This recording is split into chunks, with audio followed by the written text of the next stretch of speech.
ఇది ఇట్లా ఉంటే రావిర్యాల ఏక్ సాల్ మాయా 10,000 కోట్ల ఎఫ్టీఎల్కు రెక్కలు.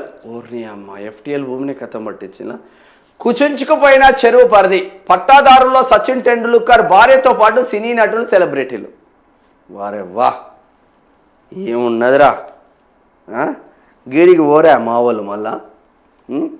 హార్డ్వేర్ పార్క్ చెంతనే భూముల దందా. ఓర్ని అక్క, మంచిగానే ఉన్నదిరా. రావిర్యాల ఏక్ సాల్ పట్టాలో లేఅవుట్లు, హద్దురాలు, ప్లాట్లలో నిలిచిన చెరువు నీరు, అందులో గుర్రపు డెక్క. ఇక ఇది చెరువు అనుకునేరు, చెరువును కబ్జా పెట్టి ప్లాట్లు అయినాయి. మరి ఏందో చూద్దాం. ఇది ఏపీ డిప్యూటీ సీఎం పవన్ కళ్యాణ్కు సంబంధించి జన్వాడ కోడి చెరువు కింద శిఖం పట్టా భూముల వ్యవహారంతో రాష్ట్ర వ్యాప్తంగా శిఖం ఏక్ సాల్ పట్టాలపై కొత్త చర్చ మొదలైంది. నిబంధనల ప్రకారం పవన్ కొన్న భూమిలో సాగుకు మాత్రమే ఆస్కారం ఉంది, నిర్మాణాలకు అనుమతి లేదు. అయితే రాష్ట్రంలో ఇలాంటి శిఖం ఏక్ సాల్ పట్టాలు ఇంకెక్కడ లేవా, ఉంటే అవి ఇప్పుడు రికార్డులో ఎందుకు కనిపించడం లేదు అన్నదే ఇప్పుడు అసలు ప్రశ్న. రంగారెడ్డి జిల్లా మహేశ్వరం మండలం రావిర్యాల చెరువు ఆక్రమణల భాగోతాన్ని గమనిస్తే ఏక్ సాల్ పట్టాలు కాస్త పక్కా పట్టాలుగా ఎలా మారాయో అర్థమవుతుంది. ఏక్ సాల్ పట్టాల మాయాజాలం.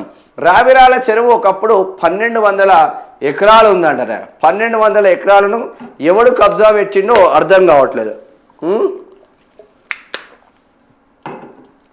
1200 ఎకరాలను ఎవడు కబ్జా పెట్టినా అవుతారు. ఔటర్ రింగ్ రోడ్కు అత్యంత సమీపంలో ఉన్న ఈ చెరువు కాలక్రమంగా 884 ఎకరాలకు కుచించుకుపోయింది. ఇప్పుడు పిఓటి జాబితాలో కేవలం 136 ఎకరాలు మాత్రమే చూపిస్తున్నది. నాలాలు మాయమయ్యాయి, కత్వాలు కనిపించడం లేదు. క్యాచ్మెంట్ ఏరియా లేదనే కారణాన్ని చూపిస్తూ నీటిపారుదల శాఖ అధికారులు మ్యాపులను ఇష్టానుసారంగా మార్చేస్తూ వచ్చారని రావిర్యాల గ్రామ ప్రజలు ఆవేదన వ్యక్తం చేస్తున్నారు. దీనికి ప్రధాన కారణం ఏక్ సాల్ పట్టాల మాయాజాలమే. చెరువులో నీళ్లు లేని కారణంగా సాగు చేసుకోవడానికి రెవెన్యూ శాఖ ఇచ్చే తాత్కాలిక అనుమతినే ఏక్ సాల్ పట్టా అంటారు. చాలా కాలం క్రితం వరకు వందలాది మందికి ఏక్ సాల్ పట్టాలు ఉండేవి. మాజీ హోంమంత్రి దేవేందర్ గౌడ్ హయాంలో వీటిని పట్టాలుగా మార్చాలంటూ పోరాటం చేశారు.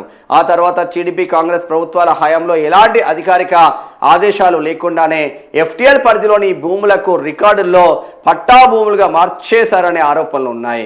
ఇప్పుడు అక్కడ హెచ్ఎండిఏ లేఅవుట్లకు అనుమతులు కూడా జారీ చేసింది. ప్లాట్లు నీళ్లలో తేలియాడుతూ కనిపిస్తున్నాయి. వర్షం వచ్చిన తెల్లారే వెళ్తే ఈదుకుంటూ ప్లాట్ల వద్దకి వెళ్లాల్సిన దుస్థితి కనిపిస్తుంది. మట్టితో పూడ్చేసి ఓవైపు ప్రపంచ ప్రసిద్ధిగాంచిన హార్డ్వేర్ పార్కు, మరోవైపు ప్రధాన రహదారికి అత్యంత సమీపంలోని ప్రాంతం, జాతీయ డిఫెన్స్ ఏరోస్పేస్ సంస్థలు.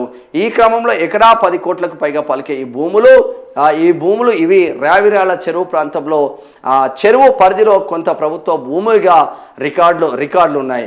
మిగతా కొన్ని వందల ఎకరాల వరకు పట్టా భూములు ఉన్నాయి.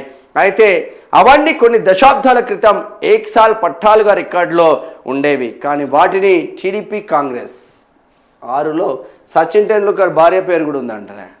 మరి సచిన్ టెండూల్కర్ భార్య చిక్కడగా ఉన్నదా, సచిన్ టెండూల్కర్ చిక్కడగా ఉన్నాడా, లేదంటే మన రాజకీయ దుర్మార్గులు ఏమన్నా చేసినలా?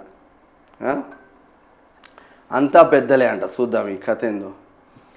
ఎఫ్టీఎల్ పరిధిలోని ఏక్ సాల్ పట్టా భూములను కొనుగోలు చేసిన వారిలో బిల్డర్లు, ప్రముఖ హోటళ్ల యజమానులు, క్రికెటర్లు, సినీ స్టార్లు ఉన్నట్లు సమాచారం. ఈ జాబితాలో క్రికెట్ సచిన్ టెండూల్కర్ భార్య అంజలి పేరిట 6 ఎకరాలు ఉండడం గమనార్హం.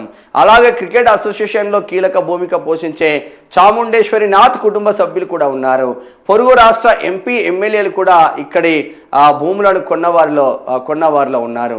అలాగే ఇంకా అనేక మంది రిజిస్ట్రేషన్లు చేయించుకున్నప్పటికీ రెవెన్యూ రికార్డులో మ్యూటేషన్ చేయించుకోలేదని రావిర్యాల సర్దార్ నగర్ గ్రామస్తులు చెప్తున్నారు.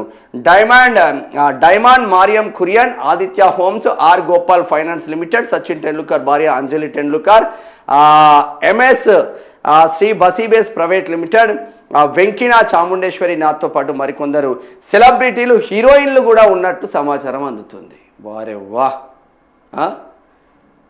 బ్రోచర్లతో హెచ్ఎండిఏ ఆమోదించిన లేఅవుట్ అంటూ ప్రచారం జరిగింది. దాంట్లో అందరు కొన్నారంట. రావిర్యాల చెరువు 1200 ఎకరాలున్న చెరువును మొత్తం కథం పట్టించిందిలే,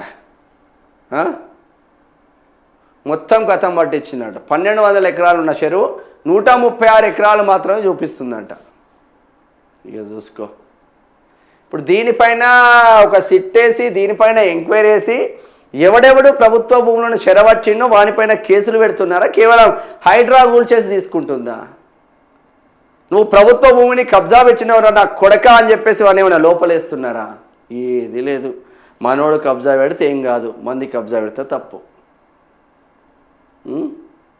అదే 1200 ఎకరాల చెరువును అతి పెద్దగా మనం డెవలప్మెంట్ చేస్తే హైదరాబాద్కు కూతవేటు దూరంలో మహేశ్వరం నియోజకవర్గం ఉంది కాబట్టి, ఇప్పుడు కొత్తపేట కావచ్చు, సరూర్ నగర్ కావచ్చు, ఇదంతా మహేశ్వరం నియోజకవర్గం కిందకి వస్తుంది. టెలికాం కాలనీ కావచ్చు, ఇదంతా మహేశ్వరం నియోజకవర్గం కిందకి వస్తుంది.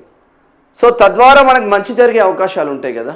దాన్ని ఒక మినీ ట్యాంక్ బండ్గా తీర్చిదిద్దితే సచిన్ టెండూల్కర్ భార్య వచ్చి ఇక్కడ కొంటుందా అనే రావిల చెరువులో కొంటారా? పోడైపోను.